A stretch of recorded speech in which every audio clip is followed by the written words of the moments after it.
শরীয়তপুরে school feeding প্রকল্পের আওতায় শিক্ষার্থীদের পচা ডিম, নিম্নমানের কলা ও ছত্রাকযুক্ত পাউরুটি সরবরাহের অভিযোগ উঠেছে সরবরাহকারী প্রতিষ্ঠানের বিরুদ্ধে। অস্বাস্থ্যকর খাবার খেয়ে অসুস্থ হয়ে পড়ছে শিক্ষার্থীরা। এ ঘটনায় ক্ষুব্ধ অভিভাবক ও এলাকাবাসী। তদন্ত করে জড়িতদের বিরুদ্ধে দ্রুত ব্যবস্থা গ্রহণের দাবি জানিয়েছেন তারা। শরীয়তপুর থেকে আসাদ গাজীর পাঠানো তথ্যচিত্রে আরও জানাচ্ছেন আব্দুল হামিদ। ক্লাস চলাকালে শিক্ষার্থীদের যথাযথ পুষ্টি নিশ্চিত ও বিশ্ববিদ্যালয়ে উপস্থিতি বাড়ানোর লক্ষ্যে চালু করা হয় স্কুল ফিডিং প্রকল্প।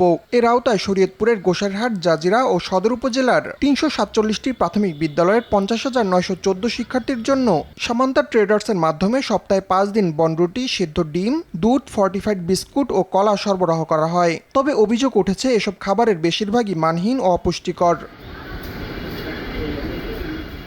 নিম্নমানের এসব খাবার খেয়ে বমি, পেট ব্যথা, মাথা ঘোরা ও চোখ জ্বালাপোড়ার মতো উপসর্গ দেখা দিচ্ছে শিক্ষার্থীদের। এতে আতঙ্ক ছড়িয়ে পড়েছে অভিভাবকদের মাঝে, দুশ্চিন্তায় শিক্ষকরাও। ডিম, দুধ, বিস্কুট দেয়, এগুলো এর মধ্যে ডিম খেয়ে আমার বমি হয়েছে, পাতলা পায়খানা হয়েছে। ডিম খাওয়ার জন্য ডিমটা পচা ছিল, তিতা, পানি ভিতরে পানি ছিল। টিচারদের বলছি যে ডিমগুলো তিতা লাগে ওইগুলো খাওয়াবেন না। ডিম পচা থাকে, রুটি অনেক সময় নরম থাকে, তারপরে কলা অনেক সময় নষ্ট থাকে।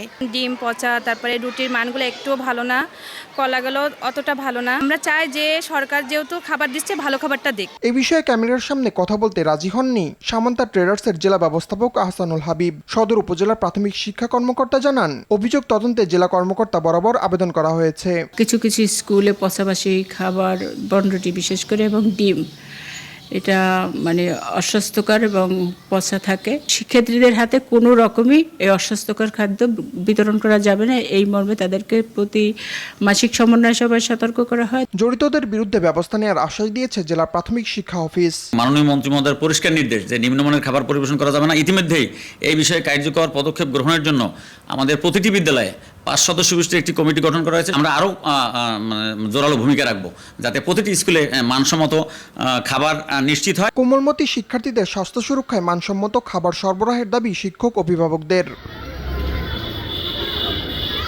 আব্দুল হামিদ, RTV।